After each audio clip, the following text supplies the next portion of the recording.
Beleza, professor Marcelo Halbert, do canal Matemática Tri. Vamos resolver uma questão agora de números complexos um pouco mais difícil, que é uma questão que envolve a forma trigonométrica, o argumento de número complexo. Tá? Primeira coisa importante que a gente tem que fazer é representar esse complexo no plano de Dragão-Gauss. Por que isso é importante? Isso é importante para a gente ter uma ideia do que a gente está fazendo e também já poder pensar melhor na questão do módulo, na questão do próprio ângulo, que é o argumento, né? Então, vamos fazer isso. Então, um número complexo, quando ele é representado num eixo x e y, aqui a gente coloca a parte real e aqui o coeficiente da parte imaginária. Esse complexo tem como parte real 1. Então, aqui eu marcaria 1. Tá? Na parte imaginária, ó, deixa eu só botar aqui em outro lugar esse 1, só para ele não ficar atrapalhando a nossa vida aqui, ó. Vamos fazer em azul. Então, vou botar ele aqui, ó, 1. Por que eu botei para cima? Porque eu percebi que o coeficiente da parte imaginária é menos 1. Então, aqui eu tenho que colocar um menos 1, tá? E o encontro desses pontilhados vai ser o número complexo, ok? Então, essa bolinha aqui é o complexo Z. Tá.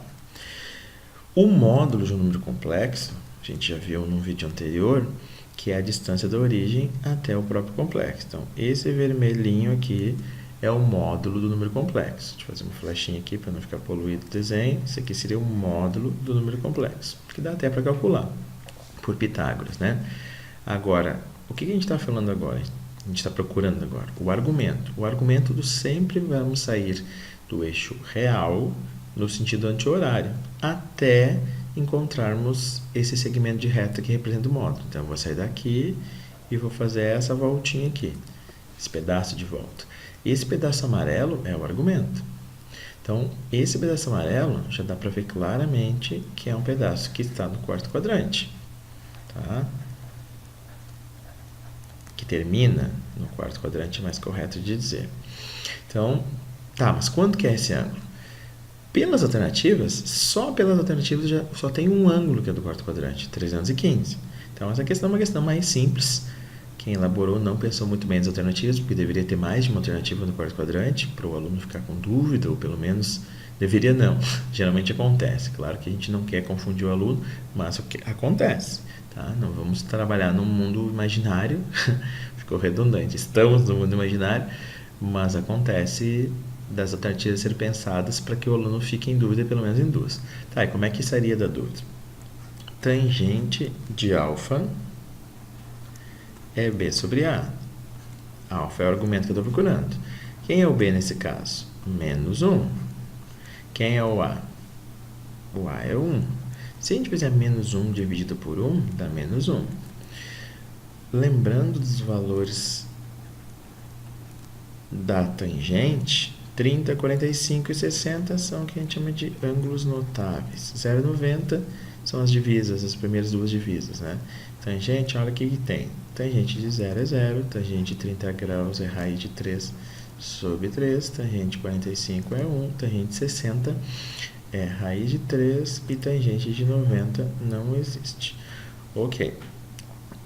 Então, tangente de alfa, B sobre A, menos 1 sobre 1 deu menos 1. Menos 1 parece ser 45, mas cuidado, porque olha só, aqui está negativo e aqui está positivo.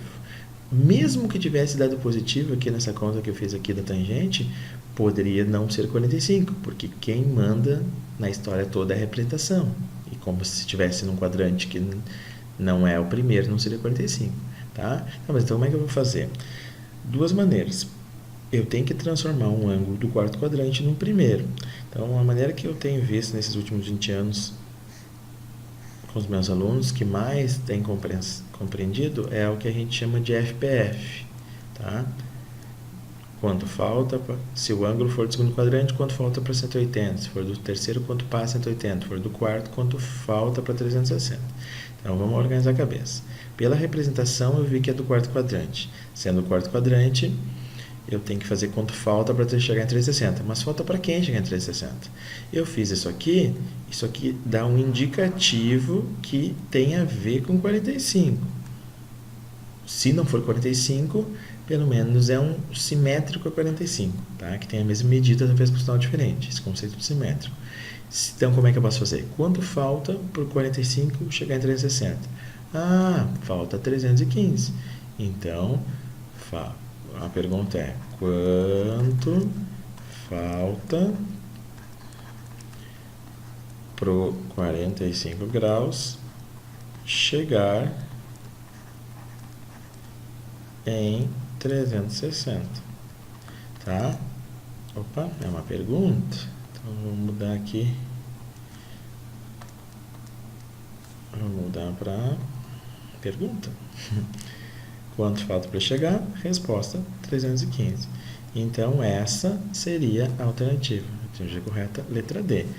Em vestibulares mais puxadinhos, isso aqui poderia estar em radianos. Então, π quartos é 45, cada quadrante tem 2, 2, 4, 6, 7. Então, 315 graus, expresso em radianos, é 7 π quartos de radianos. Também poderia ter acontecido, certo? Qualquer dúvida, coloca lá nos comentários. Se puder compartilhar, a gente agradece. Um abraço.